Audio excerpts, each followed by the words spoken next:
Halo penggemar sains. Pernah nggak sih kalian penasaran, apa yang bikin benda-benda itu nempel? Coba deh pikirin. Kursi kalian, air yang kalian minum, bahkan diri kalian sendiri. Semuanya itu terbuat dari bagian-bagian kecil, dan bagian-bagian ini saling menempel. Daya rekat ini penting banget. Ini semua berkat sesuatu yang namanya ikatan kimia. Ikatan kimia itu kayak lem yang nggak kelihatan. Ikatan ini menyambungkan partikel-partikel kecil yang disebut atom. Tanpa ikatan ini nggak akan ada apapun seperti yang kita tahu sekarang. Dunia ini cuma bakal jadi kayak soup encer berisi bagian-bagian kecil. Pasti berantakan banget kan? Jadi, ikatan ini penting banget. Ikatan kimia itu benar-benar menarik. Karena ikatan inilah kita punya benda padat, cair, dan gas. Bayangin dunia tanpa tanah padat buat kita berdiri. Atau tanpa air buat diminum. Atau udara buat bernapas. Itu dunia tanpa ikatan kimia. Ikatan ini menentukan tampilan dan sifat zat. Ikatan ini yang nentuin apakah sesuatu itu keras kayak batu, atau lembut kayak bantal, atau bahkan bisa larut dalam air atau enggak. Memahami ikatan kimia bantu kita ngertiin dunia kita. Ini tuh sains yang bekerja di sekitar kita setiap saat. Keren banget kan kalau kita pikirin baik-baik. Mempelajari ikatan kimia itu bagian besar dari ilmu kimia. Kimia itu ilmu tentang materi, dan materi itu segalanya. Jadi, dengan belajar tentang ikatan, kita belajar tentang segalanya. Ilmuwan udah kerja berabad-abad buat cari tahu cara kerja ikatan ini. Dan yang mereka temukan itu luar biasa. Ada berbagai jenis ikatan kimia. Setiap jenis punya cara khusus sendiri buat nahan atom-atom. Hari ini, kita bakal bahas dua jenis yang paling umum. Kita bakal ngomongin ikatan ionik dan ikatan kovalen. Siap-siap ya, pikiran kalian bakal terbuka. Gap 2S. Ikatan ini bukan cuma ada di buku pelajaran. Oh bukan, ikatan ini terjadi sekarang juga, di mana-mana. Di dalam tubuh kalian reaksi kimia sedang terjadi. Reaksi ini melibatkan pembentukan dan pemutusan ikatan. Waktu kalian masak, ikatan kimia berubah. Waktu tanaman tumbuh, dia pakai ikatan kimia. Bahkan layar yang kalian lihat ini disatukan sama kekuatan hebat ini. Jadi, ayo kita mulai. Ayo kita cari tahu rahasia ikatan ionik dan kovalen. Ayo. Oke, sebelum kita ngomongin ikatan, kita bahas atom dulu ya. Atom itu bagian penyusun dasar semua materi. Bayangin aja kayak balok Lego yang super kecil. Semuanya terbuat dari atom. Kalian terbuat dari atom. Layar ini terbuat dari atom. Udara yang kalian hirup juga terbuat dari atom. Atom itu kecil banget, nggak bisa dilihat bahkan pakai mikroskop biasa. Tapi atom itu ada. Dan penting banget. Setiap atom punya bagian tengah yang disebut inti atom atau nukleus. Dan yang berputar di sekitar inti atom, ada partikel yang lebih kecil lagi, namanya elektron. Elektron ini kunci buat ngertiin ikatan kimia. Bayangin elektron itu kayak bola-bola energi kecil. Setiap atom punya jumlah elektron yang beda-beda. Dan atom itu suka stabil. Mereka mau merasa lengkap dan seimbang. Kayak pengen punya teman satu geng lengkap gitu. Buat banyak atom, ini artinya punya jumlah elektron tertentu di lapisan terluarnya, atau kulit atom. Biasanya sih 8 elektron, yang disebut ilmuwan aturan oktet. Kayak angka ajaib buat kebahagiaan atom. Atom bakal ngelakuin hal-hal menarik buat dapetin kulit terluar yang penuh ini. Nah, apa yang terjadi kalau atom nggak punya kulit terluar elektron yang penuh? Ya, dia jadi agak gelisah. Dia pengen cari cara biar stabil. Dia bisa aja coba kasih beberapa elektronnya, atau coba ambil beberapa elektron dari atom lain. Atau, bisa juga dia mutusin buat berbagi elektron sama atom lain. Proses memberi, mengambil, atau berbagi elektron inilah yang menciptakan ikatan kimia. Semuanya gara-gara elektron. Elektron ini bintangnya kalau ngomongin atom saling nempel. Ini kayak tarian elektron. Bayangin gini, ada atom yang baik hati banget. Mereka punya 1 atau 2 elektron lebih yang rela dikasih. Atom lain ada yang pengen banget dapat 1 atau 2 elektron lagi biar merasa lengkap. Perbedaan keinginan atom terhadap elektron ini disebut elektronegativitas. Kata yang panjang ya, tapi artinya cuma seberapa kuat atom narik elektron ke dirinya. Keinginan buat stabil ini yang jadi pendorong kenapa atom berikatan. Inilah yang bikin dunia ini bersatu. Keren kan? Sekarang ayo kita bahas jenis ikatan pertama, ikatan ionik. Ikatan ionik itu intinya tentang memberi dan menerima elektron. Kayak pasar barter buat atom. Bayangin satu atom punya elektron lebih yang nggak terlalu dia butuhin buat stabil. Terus ada atom lain di dekatnya yang pengen banget satu elektron buat melengkapi kulit terluarnya. Jadi apa yang terjadi? Atom pertama ngasih elektronnya ke atom kedua. Ini transfer sepenuhnya. Satu atom kehilangan elektron, dan atom lainnya dapat satu elektron. Inilah inti dari ikatan ionik. Waktu atom kehilangan elektron, dia jadi bermuatan positif. Coba pikirin, elektron itu negatif. Kalau kamu kehilangan sesuatu yang negatif, kamu jadi lebih positif.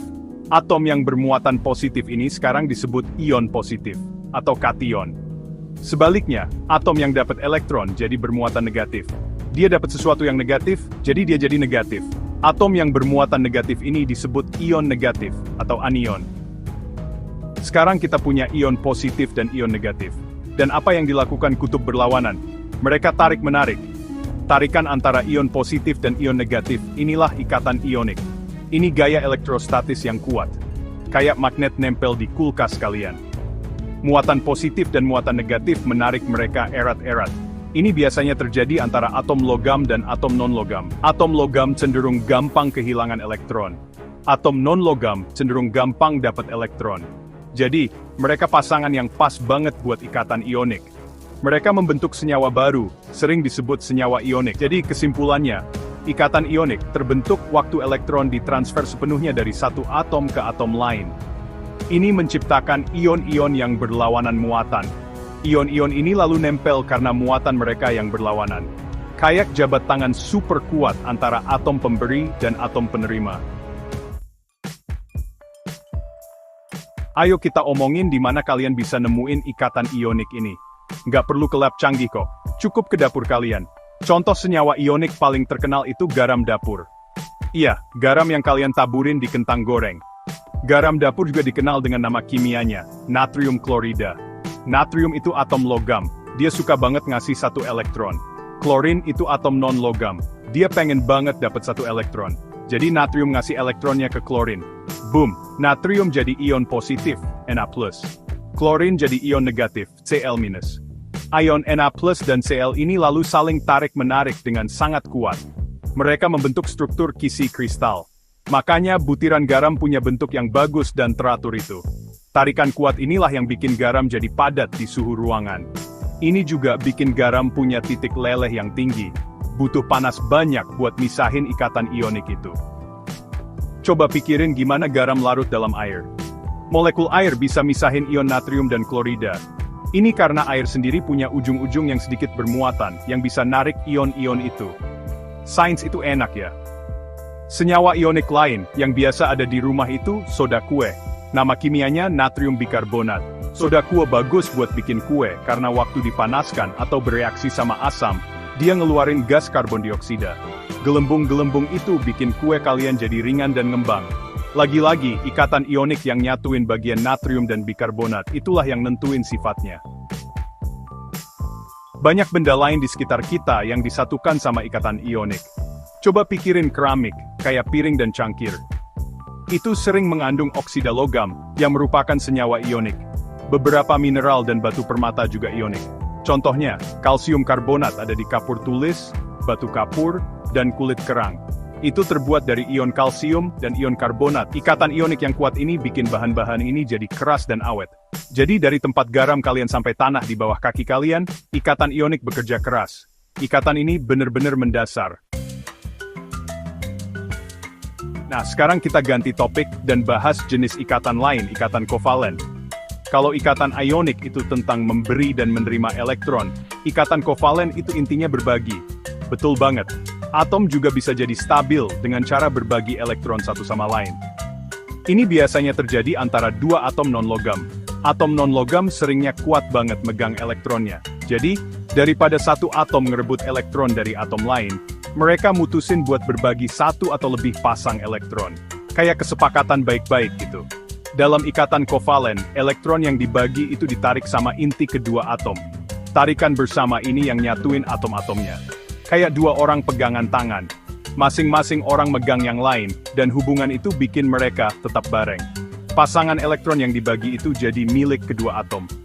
Ini bikin kedua atom merasa punya kulit elektron terluar yang penuh.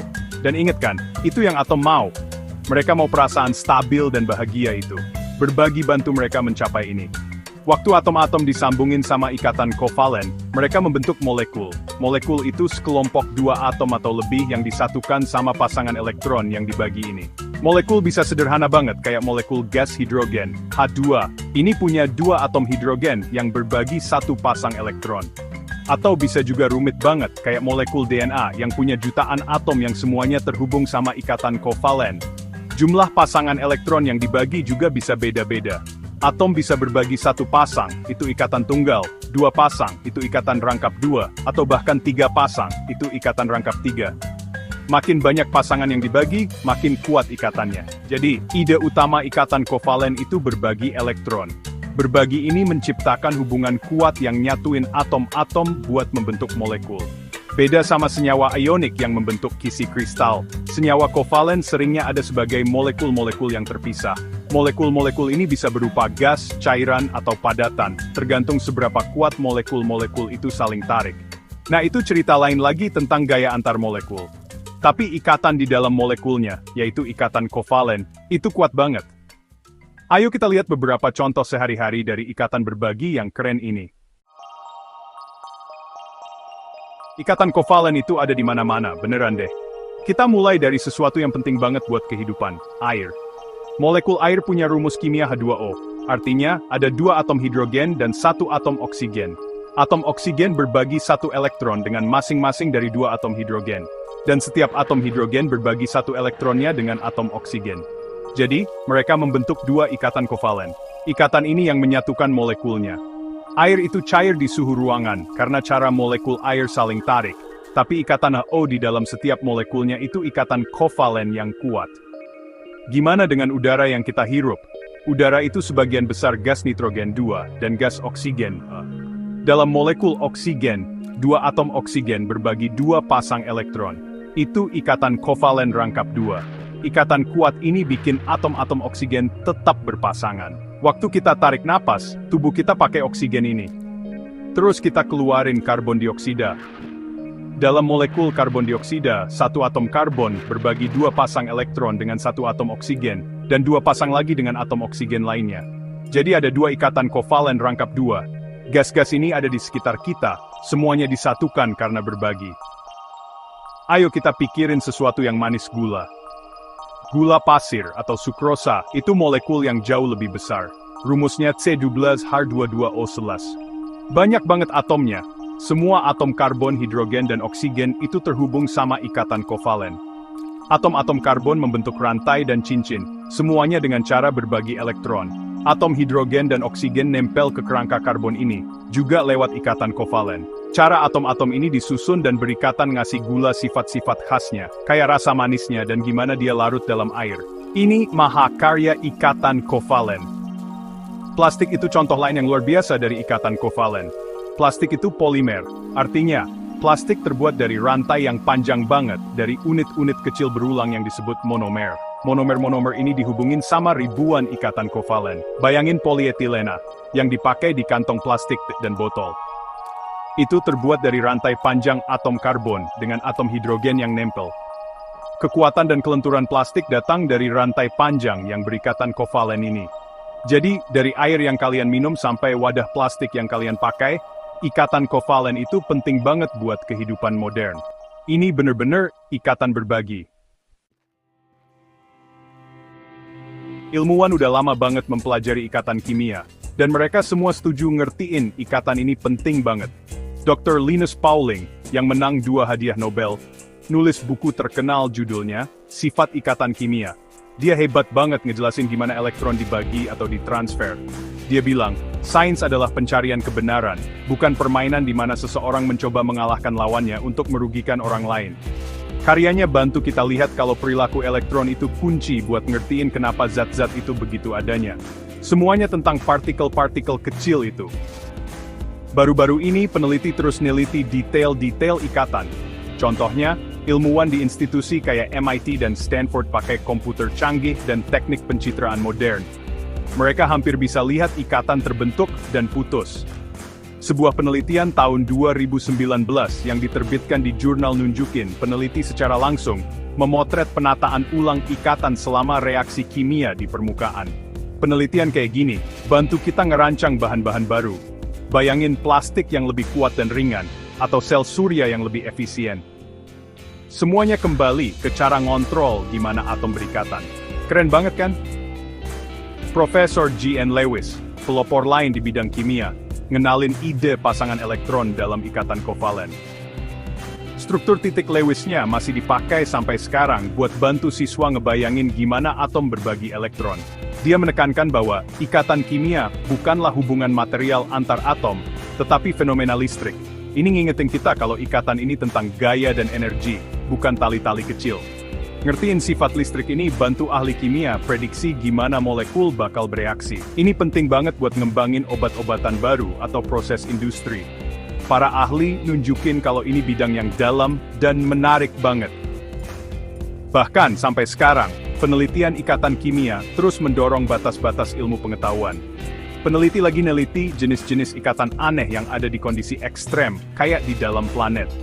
Mereka juga lagi lihat gimana ikatan berperilaku di skala nano, yang super kecil.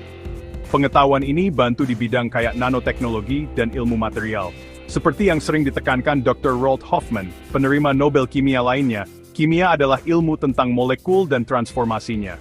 Dan inti dari transformasi itu adalah ikatan kimia. Wawasan mereka bikin sains jadi makin seru. Siap buat trivia ikatan yang keren? Ayo, tahu nggak sih, nggak semua ikatan kovalen itu berbaginya sama rata. Kadang-kadang, satu atom dalam ikatan kovalen, narik elektron yang dibagi itu sedikit lebih dekat ke dirinya. Ini terjadi kalau satu atom lebih elektronegatif, ingat kata itu kan, daripada yang lain. Ini menciptakan ikatan kovalen polar. Molekulnya bakal punya ujung yang sedikit positif dan ujung yang sedikit negatif. Air itu contoh sempurna. Oksigen narik elektron lebih kuat daripada hidrogen. Sifat polar ini yang bikin air jago banget ngelarutin banyak senyawa ionik, kayak garam. Ini fakta seru lainnya. Intan dan grafit yang ada di isi pensil kalian, sama-sama cuma terbuat dari atom karbon. Terus kenapa mereka beda banget? Intan itu super keras dan grafit itu lunak dan licin. Semuanya gara-gara ikatannya. Di intan, setiap atom karbon berikatan kovalen sama 4 atom karbon lain dalam jaringan 3 dimensi yang kuat. Ini bikin intan jadi kuat banget. Di grafit, atom karbon berikatan dalam lapisan-lapisan datar. Ikatan di dalam lapisannya itu ikatan kovalen yang kuat. Tapi ikatan lapisannya jauh lebih lemah. Jadi lapisannya bisa geser satu sama lain dengan gampang. Ikatan bikin semuanya beda. Pernah nggak sih kalian mikir gimana tokek bisa jalan di dinding bahkan nempel terbalik? Bukan pakai alat hisap loh. Ini ada hubungannya sama gaya-gaya kecil antar molekul yang dipengaruhi sama elektron di ikatan kovalen. Tokek punya jutaan bulu super kecil di kakinya, yang namanya setae. Bulu-bulu ini pecah lagi jadi spatula yang lebih kecil lagi. Spatula-spatula ini jadi deket banget sama permukaan sampai gaya antar molekul yang lemah. Namanya gaya van der Waals. Jadi penting, gaya ini muncul dari pergeseran sementara awan elektron di sekitar atom. Kayak versi polaritas yang sangat lembut dan sementara, tapi kalau dijumlahin jadi cengkeraman yang kuat. Satu lagi nih, ada jenis ikatan utama lain namanya ikatan logam. Ini yang nyatuin atom-atom logam dalam sepotong logam, kayak kawat tembaga atau paku besi. Dalam ikatan logam, elektron terluar dari atom logam itu nggak tetap di satu tempat atau terdelokalisasi. Artinya, elektron itu bukan punya satu atom aja. Malah, mereka membentuk lautan elektron yang ngalir bebas di sekitar semua ion logam positif. Lautan elektron ini yang bikin logam jadi penghantar listrik dan panas yang baik. Banyak banget cara atom bisa nempel. Ini kayak alam semesta penuh hubungan. Nah, gitu dia, para penjelajah sains. Kita udah berpetualang ke dunia ikatan kimia yang luar biasa. Kita belajar tentang ikatan ionik, si pertukaran elektron hebat. Di sini satu atom ngasih elektron, dan atom lain nerima. Ini menciptakan ion positif dan negatif. Dan ion-ion ini saling tarik dengan kuat, kayak magnet kecil. Bayangin garam dapur, natrium klorida. Itu ikatan ionik beraksi, bikin kristal-kristal enak itu. Ikatan ini biasanya ditemuin antara logam dan non-logam, membentuk struktur yang kuat, seringnya berbentuk kristal. Ikatan ini penting banget buat banyak mineral dan bahan. Terus kita bahas ikatan kovalen. di mana atom berbagi elektron. Berbagi itu peduli bahkan buat atom. Ini biasanya terjadi antara atom non-logam. Mereka membentuk molekul dengan berbagi 1, 2, atau bahkan 3 pasang elektron. Bayangin air, oksigen O2, gula, dan plastik. Semuanya ini disatukan sama ikatan kovalen. Ikatan ini tulang punggung kehidupan itu sendiri. Molekul-molekul yang ngebentuk tubuh kita, makanan yang kita makan, dan udara yang kita hirup sangat bergantung sama ikatan kovalen. Semuanya tentang atom bekerja sama buat mencapai kestabilan. Perbedaan utamanya jelas, ikatan ionik melibatkan elektron, menciptakan ion yang saling tarik. Ikatan kovalen melibatkan elektron antar atom buat membentuk molekul. Seperti yang ditunjukin para ahli kayak Linus Pauling dan J.N. Lewis, ngertiin perilaku elektron ini kunci buat ngertiin kimia. Dan penelitian terbaru terus ngungkapin lebih banyak lagi tentang cara kerja ikatan ini di skala terkecil. Pengetahuan ini bantu kita ciptain teknologi baru dan ngertiin dunia di sekitar kita dengan sangat detail. Ini bidang penemuan yang terus berkembang. Ngertiin dua jenis ikatan dasar ini, ionik dan kovalen, itu kayak punya cincin dekoder rahasia buat dunia materi. Ini bantu ngejelasin kenapa garam larut di air, kenapa intan keras, kenapa air itu cair dan kenapa plastik lentur. Semuanya, dari butiran pasir terkecil sampai bintang terbesar, diatur sama cara atom terhubung. Ikatan kimia itu bener-bener lemnya alam semesta. Ikatan ini ngasih keteraturan pada kekacauan atom-atom individual, menciptakan dunia yang indah dan rumit tempat kita tinggal. Jadi, teruslah bertanya, teruslah menjelajah, dan ingat sains ada di sekitar kalian.